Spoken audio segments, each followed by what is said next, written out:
അടിസ്ഥാന ജനവിഭാഗങ്ങളായ കയർ തൊഴിലാളികൾ, കശുവണ്ടി തൊഴിലാളി, ബീഡി തൊഴിലാളികൾ, ഓട്ടോറിക്ഷ തൊഴിലാളികൾ, സാധുക്കളായ ജനവിഭാഗങ്ങൾ അവരെ ഒന്നും പരിഗണിക്കാതെ പണക്കാരെ മാത്രം പരിഗണിക്കുന്ന ഒരു നയത്തിലേക്ക് CPM മാറിയിരിക്കുന്നു.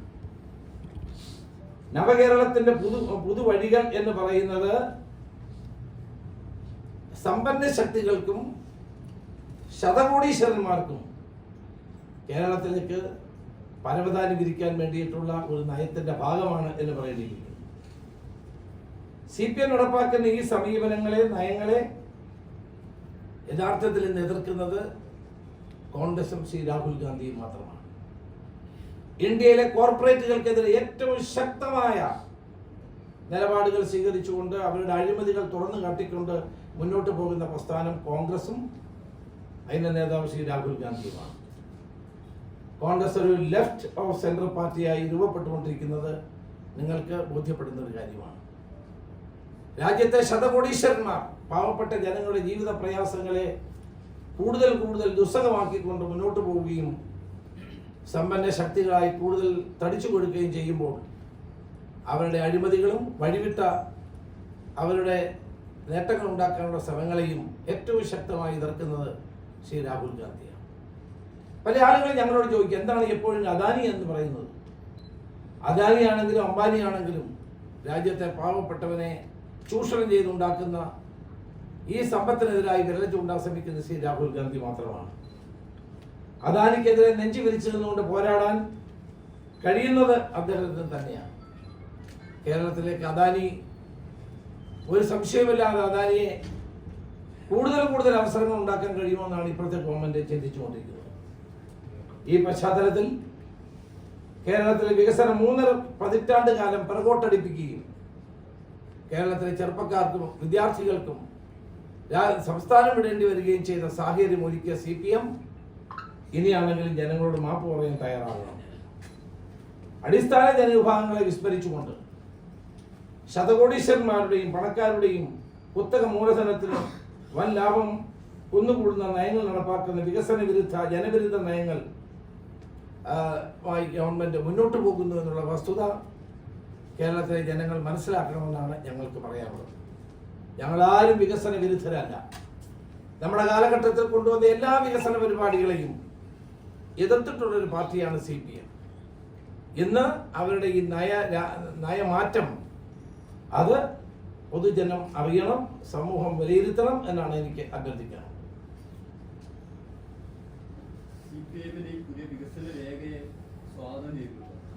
ഈ വികസന രേഖയെ ഞാൻ ഒരിക്കലും സ്വാഗതം ചെയ്യില്ല. ഒരു ആത്മാർത്ഥതയുമില്ലാത്തതാണ്. ആത്മാർത്ഥതയോടുകൂടിയാണെങ്കിൽ കഴിഞ്ഞ കാലത്തെ തെറ്റുകൾക്ക് ജനങ്ങളോട് മാപ്പ് പറഞ്ഞുകൊണ്ടായിരിക്കണം അവർ ഇത് സ്വീകരിക്കേണ്ടത്.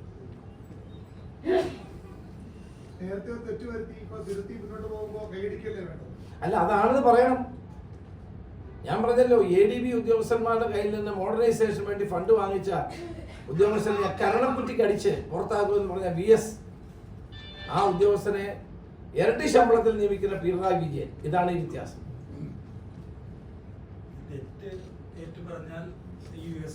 അല്ല, ഞങ്ങളെ സംബന്ധിച്ചിടത്തോളം മൻമോഹൻ സിംഗിന്റെ ഗവൺമെന്റ് കാലത്ത് നടപ്പാക്കിയ അതേ വികസന സമീപനമാണ് ഇപ്പോൾ കൈക്കൊള്ളുന്നത്.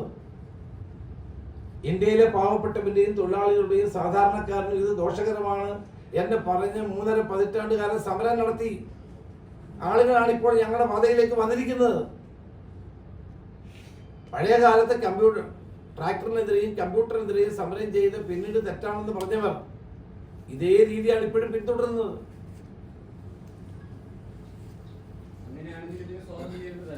അല്ലെ, സ്വാഗതം ചെയ്യാനുള്ളതല്ലോ ഇത്. കഴിഞ്ഞ സംസ്ഥാന സമ്മേളനത്തിൽ ഒരു നയരേഖ അവതരിപ്പിക്കുകയുണ്ടായി. ആ നയരേഖ കൊണ്ട് എന്ത് മാറ്റം ഇവിടെ ഉണ്ടായി? കൊല്ലത്ത് അവതരിപ്പിച്ച ഈ നയരേഖ കൊണ്ടും കേരളത്തിൽ ഒരു മാറ്റം ഉണ്ടാകാൻ പോകുന്നില്ല. അഴിമതിയിലും സ്വജനപക്ഷപാതത്തിലും മുങ്ങിത്താണുകൊണ്ടിരിക്കുന്ന ഒരു ഗവൺമെന്റാണിത്. ഈ ഗവൺമെന്റിന് ജനങ്ങൾക്ക് ഒരു പ്രതീക്ഷയുമില്ല. അപ്പോൾ ജനങ്ങളെ കബളിപ്പിക്കാൻ വേണ്ടിയാണ് ഞങ്ങൾ വികസനത്തിന് വേണ്ടി നിൽക്കുന്നു എന്ന് വരുത്തി തീർക്കാൻ ശ്രമിക്കുന്നത്. വികസനം എന്ന് പറയുന്നത് ആർക്ക് വേണ്ടിയാണ്? ഇന്ത്യ സമൂഹത്തിലെ ഏറ്റവും പാവപ്പെട്ടവന് വേണ്ടിയാണ് വികസനം ഉണ്ടാകേണ്ടത്. ഇവിടെ പട്ടികജാതി പട്ടികവർഗ വിഭാഗങ്ങളുടെ ഗ്രാന്റ് പോലും വെട്ടിക്കുറച്ചു, ബഡ്ജറ്റിൽ ഉൾപ്പെടുത്തിയ പണം പോലും വെട്ടിക്കുറച്ചു. അങ്ങനെയാണോ ഇവിടെ വികസനം നടത്തേണ്ടത്? സമൂഹത്തിൽ ഏറ്റവും ദുർബലത അനുഭവിക്കുന്ന പട്ടികജാതിക്കാർ, പട്ടികവർഗക്കാർ, തൊഴിലാളികൾ, ഇവർക്ക് വേണ്ടി മാറ്റിവെക്കപ്പെട്ടിട്ടുള്ള ബഡ്ജറ്റ് തുക പോലും പകുതിയിലേറെ വെട്ടിക്കുറയ്ക്കുകയാണ്. അപ്പോൾ വികസനം ആർക്ക് വേണ്ടിയാകണം? സമൂഹത്തിൽ ഏറ്റവും ദുർബലത അനുഭവിക്കുന്നവർക്ക് വേണ്ടിയാകണം വികസനം. അതാണ് ഞാൻ പറഞ്ഞത്. കയത്തൊഴിലാളികൾ, കശുവണ്ടി തൊഴിലാളികൾ, ബീഡി തൊഴിലാളികൾ, അവരൊക്കെ ഇന്ന് പട്ടിണിയിലാണ്.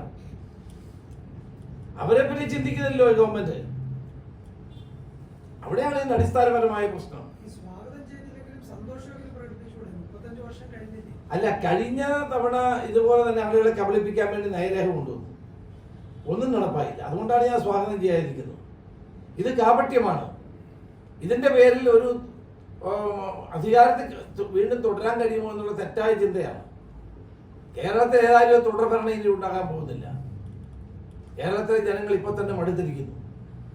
കേരളത്തിൽ ഒരു തുടർഭരണം ഉണ്ടാകാൻ പോകും. തുടർഭരണത്തിന്റെ ദുരന്തം കേരളം അനുഭവിച്ചുകൊണ്ടിരിക്കുകയാണ്.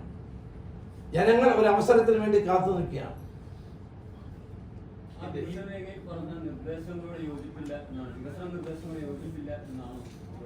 അത് അവർ വ്യക്തമായി പറയട്ടെ. പൊതുമേഖലാ സ്ഥാപനങ്ങളെ നഷ്ടത്തിലോടുന്ന പൊതുമേഖലാ സ്ഥാപനങ്ങൾ വിൽക്കുന്നുണ്ടോ? അത് പറയുന്നില്ല. ഇപ്പം ആളുകൾ ചോദിക്കപ്പെടുന്നത് ചർച്ചയ്ക്ക് അവതരിപ്പിക്കുകയാണ്. അപ്പോൾ 3.5 പതിറ്റാണ്ട് കാലം അവർ എതിർത്തു പോകുന്ന അതേ നയങ്ങൾ നയരേഖയുടെ പേരിൽ അവതരിപ്പിക്കുന്ന കേരളത്തിന്റെ മുഖ്യമന്ത്രി, നവകേരളത്തിന്റെ പുതുവഴികൾ ഉന്നയിക്കുന്ന മുഖ്യമന്ത്രി തന്നെ പറയണം ഇത് നടപ്പാക്കാനുള്ളതാണോ? അത് പറയുന്നില്ലല്ലോ. ദളിത് പ്രോഗ്രസ് കോൺക്ലേവിലേക്ക് മറ്റ് പാർട്ടികളിൽ നിന്ന് ആളുകളെ വിളിച്ചിട്ടുണ്ട്. കഴിഞ്ഞ ദിവസം KPCC ഒരു പരിപാടിയിൽ പങ്കെടുത്ത ജി സുധാകരനെതിരെ വലിയ സൈബർ ആക്രമണം നടക്കുന്നുണ്ട്. CPM-ന്റെ ഇത് കോൺഗ്രസ് പാർട്ടിയുടെ പരിപാടിയല്ല. അല്ല, എങ്കിൽ രമേശ് ചെന്നിത്തല നടത്തുന്നതാണ്. അല്ലല്ല. അപ്പൊ അല്ല, താങ്കൾ കൂടി പങ്കെടുത്ത പരിപാടിയായിരുന്നു അന്നുണ്ടായത്. അപ്പൊ അതിനെങ്ങനെ കാണുന്നത്? ഈ ആ പരിപാടിയിൽ പങ്കെടുത്ത ഒരു നേതാവിനെതിരെ ഒരു സൈബർ, അത് വളരെ ദൗർഭാഗ്യകരമായ ഒരു കാര്യമാണ്. ജി സുധാകരനെയും ശ്രീദിവാകരനെയും ഞങ്ങൾ വിളിച്ചത് ആ സബ്ജക്ട് അതായതുകൊണ്ട്. ഗാന്ധിജിയും ശ്രീനാരായണ ഗുരുദേവനും തമ്മിലുള്ള സമാഗമത്തിന്റെ 100ാം വർഷം. അതിനകത്ത് ഒരു രാഷ്ട്രീയവും കാണേണ്ട കാര്യമില്ല.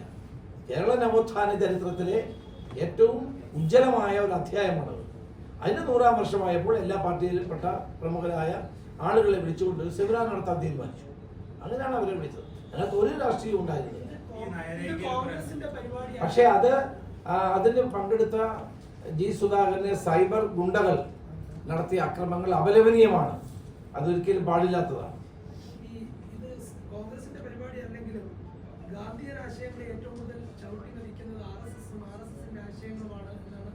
ദേശീയ തലത്തിൽ പൊതുവെ ഗാന്ധിക്ക് അനുകൂലമായി നിൽക്കുന്ന ആളുകൾ പറയുന്നത്. അങ്ങനെ ഒരു പരിപാടിയിലേക്ക് RSSന്റെ ഒരാളായിട്ടുള്ള ഗവർണറെ ക്ഷണിച്ചത് ശരിയായെന്ന് തോന്നുന്നു. കേരള ഗവർണർ എന്നുള്ള നിലയിലാണ് അദ്ദേഹത്തെ ഞങ്ങൾ വിളിച്ചിരിക്കുന്നത്. അല്ല, ആശയങ്ങൾ പറയാം. ഇതിപ്പോ ദളിത് സമൂഹവുമായി ബന്ധപ്പെട്ട വിഷയങ്ങളാണ് ഞങ്ങൾ ചർച്ച ചെയ്തത്. രാഷ്ട്രീയ പരിപാടിയല്ല. ഞാൻ എന്നോട് അതിനകത്ത് ഉണ്ടെന്നേ ഉള്ളൂ. മറ്റെല്ലാവരും വിവിധ രാഷ്ട്രീയ പാർട്ടിയിൽപ്പെട്ടവരാണ്. കേരളത്തിലെ ദളിത് സമൂഹം നേരിടുന്ന, ഇന്ത്യയിലെ ദളിത് സമൂഹം നേരിടുന്ന പ്രശ്നങ്ങളാണ് ഞങ്ങളിവിടെ ചർച്ച ചെയ്യുന്നത്. പ്രകാശ് അംബേദ്കർ, ഡോക്ടർ ബാബാ സാഹേബ് അംബേദ്കറുടെ കൊച്ചുമകൻ, അദ്ദേഹത്തിന് സ്വന്തം പാർട്ടിയുണ്ട്. അതുപോലെ തിരുമാവളവൻ, അദ്ദേഹത്തിന് പ്രത്യേക പാർട്ടിയുണ്ട്. ജിഗ്നേഷ് മേവാനിയാണ് അടുത്ത കാലത്ത് കോൺഗ്രസിൽ ചേർന്നത്. അപ്പം വിവിധ പാർട്ടികളിൽപ്പെട്ട ദേശീയ തലത്തിലും സംസ്ഥാന തലത്തിലുമുള്ള ദളിത് നേതാക്കന്മാരെ വിളിച്ചുകൊണ്ടുള്ള ഒരു ദളിത് ഇഷ്യൂസ് ചർച്ച ചെയ്യാനുള്ള ഒരു കോൺക്ലേവാണ്. ഒരുപക്ഷെ കേരളത്തിൽ ആദ്യമായിട്ടാണ് ഇങ്ങനെ ഒരു ഹൈ ലെവൽ കോൺക്ലേവ് നടക്കുന്നത്. നാഷണൽ ലെവലിലുള്ള പ്രധാനപ്പെട്ട ആളുകൾ, അതിനകത്ത് രാഷ്ട്രീയമേ ഇല്ല. ഈ നവോത്ഥാന ആശയം ചർച്ച ചെയ്യുന്ന പരിപാടി നമ്മൾ KPCC നടത്തിയ പരിപാടിയിൽ വന്ന സുധാകരൻ ശശി തരൂരിനെ ട്രോളുന്ന രീതിയിലുള്ള ചില വാചകങ്ങൾ ഉപയോഗിച്ചു. അപ്പൊ അതിലൊന്നും നിങ്ങൾ പ്രതികരിച്ചു? അല്ല, അത് അദ്ദേഹത്തിന്റെ അഭിപ്രായം. ഞങ്ങൾ അതിനോട് യോജിക്കുന്നില്ല. ശശി തരൂരിനെ സംബന്ധിച്ചിടത്തോളം അത് കോൺഗ്രസിന്റെ നേതാവാണ്. അദ്ദേഹത്തിൻ്റെതായ കഴിവുകൾ പലയിടത്തും പ്രകടിപ്പിച്ചിട്ടുള്ള ആളാണ്. ഞങ്ങൾക്ക് ആ കാര്യത്തിൽ ജി സുധാകരന്റെ അഭിപ്രായത്തോട് യോജിപ്പുമില്ല. അദ്ദേഹത്തെ ഇന്ത്യയിലെ ജനങ്ങളും കേരളത്തിലെ ജനങ്ങളും അംഗീകരിച്ചിട്ടുള്ള ഒരു ഡിപ്ലോമാറ്റുമാണ്, നേതാവുമാണ്. തീർച്ചയായിട്ടും അദ്ദേഹത്തെ പറയാൻ കഴിയും. വിശ്വപൗരൻ എന്നുള്ള UN സെക്രട്ടറി ജനറൽ സ്ഥാനത്തേക്ക് മത്സരിച്ച വ്യക്തിയാണ്. പക്ഷെ ജി സുധാകരൻ എപ്പോഴും അദ്ദേഹത്തിന്റെ അഭിപ്രായങ്ങൾ പറയാറുണ്ട്. അത് ഞങ്ങൾ അവിടെ ഡിസ്പ്യൂട്ട് ചെയ്യേണ്ട കാര്യമൊന്നുമില്ല. ആ സെമിനാറിൽ എല്ലാവർക്കും അവരുടേതായ അഭിപ്രായങ്ങൾ പറയാൻ കഴിയും. കോർപ്പറേറ്റുകൾക്കെതിരായ നിലപാട് ആണ് കോൺഗ്രസ് തുടരുന്നത് എന്ന് പറഞ്ഞു.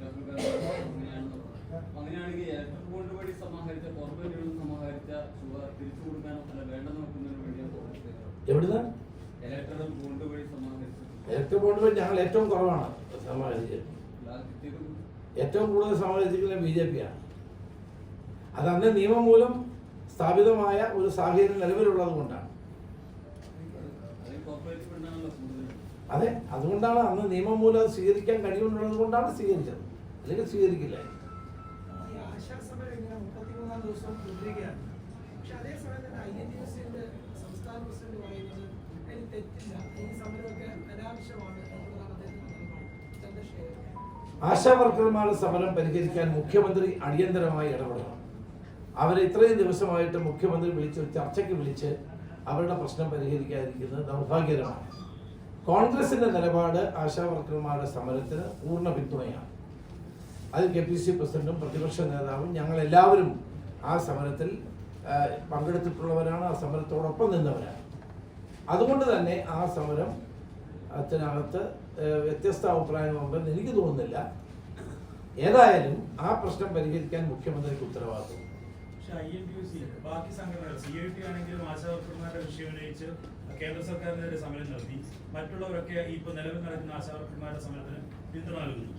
ഭരണപക്ഷം ഒഴിച്ചുള്ള ബാക്കി എല്ലാവരും പിന്തുണ നൽകുന്നു. പക്ഷെ INTUC ഈ സമരത്തിന്റെ കൂടെ ഉണ്ട്. അവർ അവരുടേതായ മാർഗങ്ങളിലൂടെ സമരങ്ങൾ നടത്തിയിട്ടുമുണ്ട്. ഈ സമരത്തെ അവഹേളിക്കുകയാണ് അദ്ദേഹം ചെയ്തത്. ഒരിക്കലും പാടില്ലാത്തതാണ്. അങ്ങനെ അങ്ങനെ ആക്ഷേപിക്കുന്നെങ്കിൽ അത് തെറ്റായ കാര്യം. കോൺഗ്രസ് ഭരിക്കുന്ന സംസ്ഥാനങ്ങളിൽ ഇങ്ങനെ തുക ഉണ്ടോ എന്നാണ് ചോദിക്കുന്നത്. അതൊക്കെ വേറെ കാര്യം. നമ്മൾ അവരുടെ വളരെ ന്യായമായ ഒരു ആവശ്യമാണ്. പാവപ്പെട്ട ആശാ വർക്കർമാർ നടത്തുന്ന ഈ സമരം വളരെ ന്യായമാണ്.